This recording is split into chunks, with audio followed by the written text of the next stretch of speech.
فراموش نکنید که کمک بکنید. این استودیو خرج دارد عزیزان من، خرج.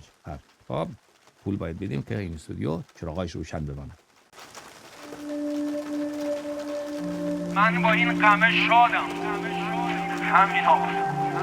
از اولشم گفته بودم هر جا برم باز برمیگردم. کجا برم آخه منی که عشقو با تو تجربه کردم. جلو چشات بودم و همیشه